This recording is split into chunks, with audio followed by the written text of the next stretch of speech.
It takes a lot of work to keep culture alive in a big city. I've dedicated most of my life to arranging community projects and keeping people engaged.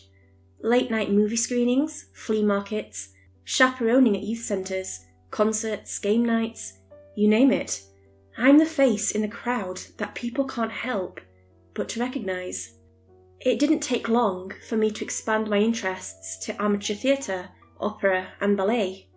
While I didn't know much about what makes a ballet or opera good, I did know a thing or two about promotion and just keeping a steady schedule. So, over time, I became a sort of a tag-along, and while I wouldn't speak a line of dialogue without looking at a paper, or stand on my toes for a plie, I had grown quite essential to the local performance groups. I didn't get paid much, but enough to get by. I had a total of 16 so-called micro-jobs that paid the bills, but I'd been looking to get into something a bit more stable. So, using my experience with the local cultural scene, I applied for a full-time job at a local and very prestigious ballet school. This place had international recognition, and lo and behold, I got the job. Mostly administration and logistics, but I also just helped out during classes. One of my favourite things to do was to help the flyers and social media accounts. I've always been a bit of a hobby photographer, and ballet has such stunning visuals. I had worked there for 8 months when we were putting on one of our biggest shows yet, our rendition of Coppelia.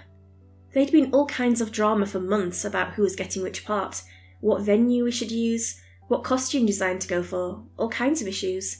I tried to help to the best of my abilities, but there was a limit to what I could do.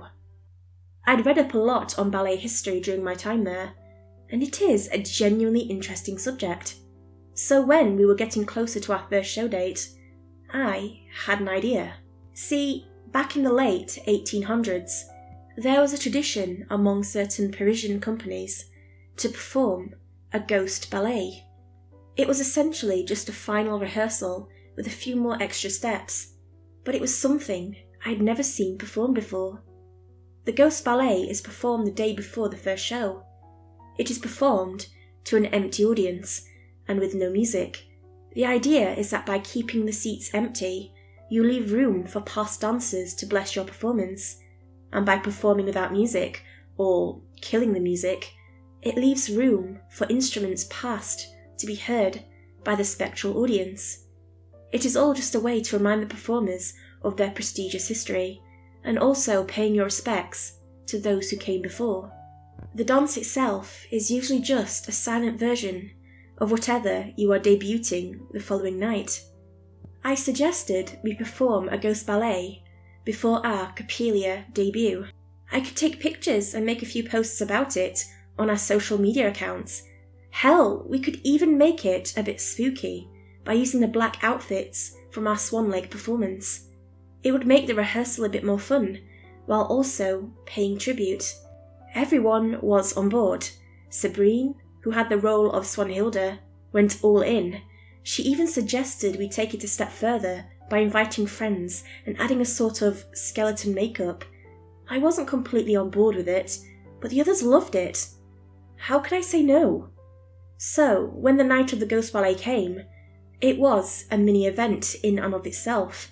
There were about 20 people in the audience, and we dimmed the lights. The music was turned off, but it felt like we missed the point of it when there were friends and family invited. The point was to keep the seats empty, but yeah, times change, I suppose. The performance went perfectly fine. I think the relaxed atmosphere made them all take a few more risks and really gave it their all. People were cheering from the crowd, and in the dim lights, it all looked sort of haunting in a way. Just hearing their feet and panting was strangely unnerving. I took plenty of pictures. Our followers would love this. When the show was over, I couldn't help but feel like I'd done something wrong. The dancers seemed happy though. 2 of the guests even brought flowers to throw on stage, mostly discoloured blue sunflowers picked outside, but still, it was a nice gesture. Sabrine was beaming. But all in all, this hadn't been a true ghost ballet. But the dancers were happy, so all is well that ends well. Not quite. As I was driving home that night, I had this awful feeling. I'd uploaded a few pictures and made some posts on our social pages, but I couldn't help but feel that we'd missed the point. They'd all just had fun with it, but the tradition itself had originally been a means of reverence. It wasn't meant to be posted about online, or for the dancers to dress up in black with skeleton paint. Would we do that to an ordinary audience? No, of course not. This was not a circus. Halfway home, I remembered that I hadn't properly engaged the alarms. The code was still tucked away in my wallet. Sure, I'd locked the doors, but without any alarms, anyone could just pick the lock and walk right in. It would probably be fine, but I felt like I had to do something right, if only just one thing. So I turned around and drove all the way back. I heard my phone ding over and over with likes, shares and messages. The ballet after dark aesthetic was an interesting take and made for great pictures. Maybe it'd inspire something new someday. Once I got back to the venue, I double-checked all the doors and windows. Not only had I missed turning on the alarm, I'd left one of the back doors unlocked. As I locked the place up and turned off all the lights, I hurried through the main hall to lock down the side doors. As I was about to turn on the alarm, I noticed something, a single light that refused to turn off. It wasn't one of our spotlights, as the light flickered like a flame. I heard the unmistakable sound of footsteps. "Anyone here?" I called out. "Sabrine?" No answer. Without a word, someone walked out on stage. She was dressed in this large black dress with puffy shoulders and a black scarf. She tiptoed on her bare feet. With every step, they snapped like twigs. A ballerina is graceful and elegant, and to some degree, that described the woman who'd stepped out on stage. She might have been a great performer once, but that was no longer the case. The harsh overhead light made it hard for me to distinguish her facial features. Her ill-kempt blonde hair made it even harder. As she stepped out in the middle of the stage, I couldn't help but to stare. Every step she took was calculated. As she took the arabesque position, I could tell something was terribly wrong. Her legs struggled to remain straight, and she had no strength in her left foot. She had trouble keeping her balance, and I could hear painful sounds as bones and sinew snapped under the pressure. Her black scarf wasn't just an accessory. It was there to keep her wobbly neck in place. As the scarf slowly unravelled, I could hear the crack of her neck as she moved from position to position. As she readied herself for a sisson jump, I just gasped a hoarse, "No!" She collapsed onto the floor, a pile of broken limbs dressed in black.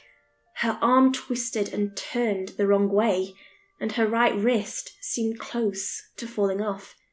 Chunks of her hair were falling out on stage, and still, she tried to get back up, one snapping tendon failing after another. A chill crept up my spine as I noticed a wind coming from the ceiling.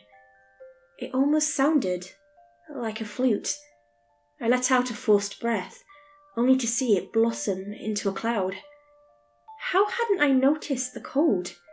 The performer couldn't get back up, but instead just lay there. I had to show this to someone. I just had to. Someone had to see what I was seeing. As I brought up my phone and aimed the camera at the stage, I felt a light tapping on my shoulder. "Pas de photo," somebody whispered. Somebody cold. I put down my phone. It seemed like an eternity. I just stood there, watching. The broken woman groaned and turned, failing to get back on her feet.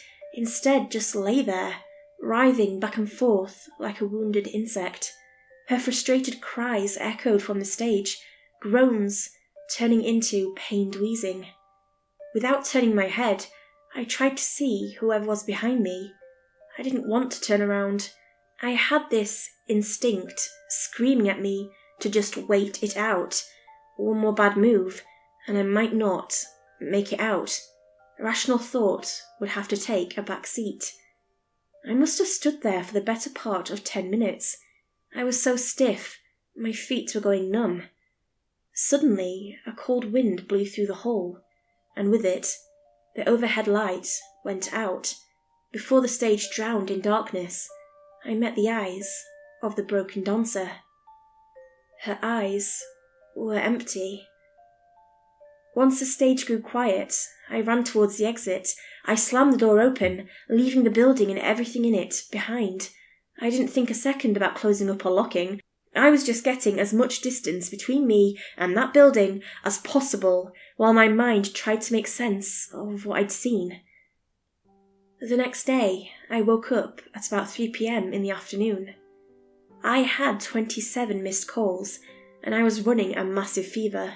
I texted my boss, giving up on describing the previous night entirely. Maybe it had all been a fever dream. It was certainly warranted. I was shaking. I tried going back to sleep, but those empty eyes kept haunting me. The words whispered in my ear ran a chill up my spine. Worse than any fever. I couldn't let it go. Had I really seen it? How could that have happened? I twisted and turned hour after hour, not finding the slightest bit of rest. I had to do something. It took me almost 2 hours just to get dressed and brush my teeth. I tried getting in my car, but I realised I might kill someone if I got into traffic like this. Still, I had to see the show. I couldn't miss it. I'd promised I'd be there. Sabrine was expecting me. I called up an Uber, chugged a yogurt, and got to the show just as it was about to start. The back doors were unlocked, much to my chagrin. I stumbled inside, waving at the security guard. They recognised me, but was visibly worried. Maybe I didn't look my absolute best. Not really a premiere night type of outfit. Sweatpants rarely are.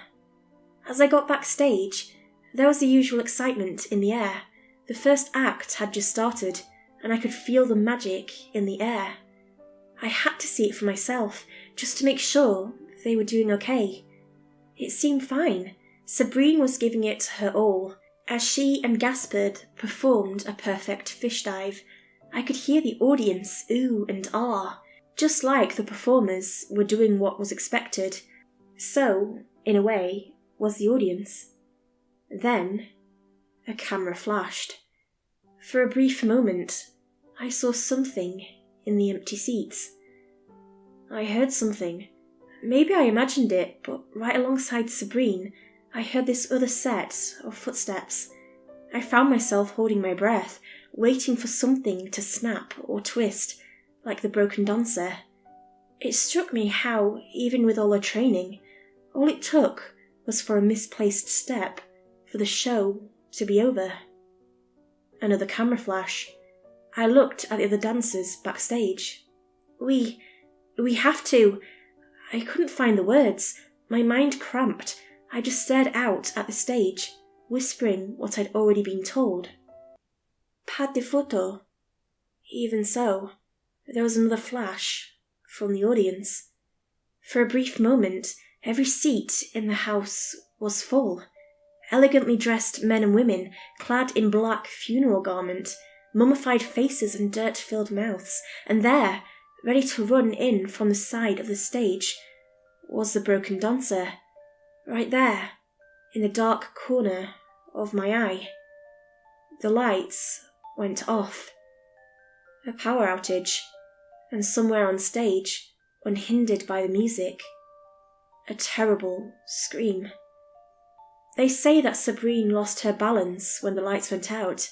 She, on the other hand, claims someone tackled her. Either way, when the lights came back on, she was writhing on the floor with her leg broken in 4 places. Gaspard was screaming almost as loud as she was. The audience were taking more photos than ever, flash after flash. I have never heard a scream like hers since, and seeing the terror in her eyes was one of the worst experiences of my life. It was more than just a broken bone. It was the broken heart of a ruined dream.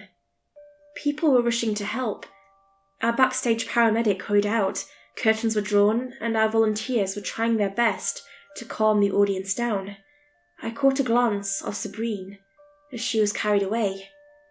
Her eyes, for an instant, looked empty. We have not performed Coppelia since. We have changed venues, and I'm no longer arranging ghost ballets. For a long time, I suspected that it was inviting outsiders to be part of the audience to be the main problem. But I have another theory. See, by the turn of the 19th century, photography was still a budding art. It was forbidden at many venues, and many ballerinas refused to allow photographers. In fact, that was one of the many rules of the Parisian companies, from which the tradition stemmed. Pas de photo. No photography. I can only hope our transgressions are forgiven in time. I hope Sabrine is allowed to recover, and I hope, dearly, that I someday forget those hollow eyes.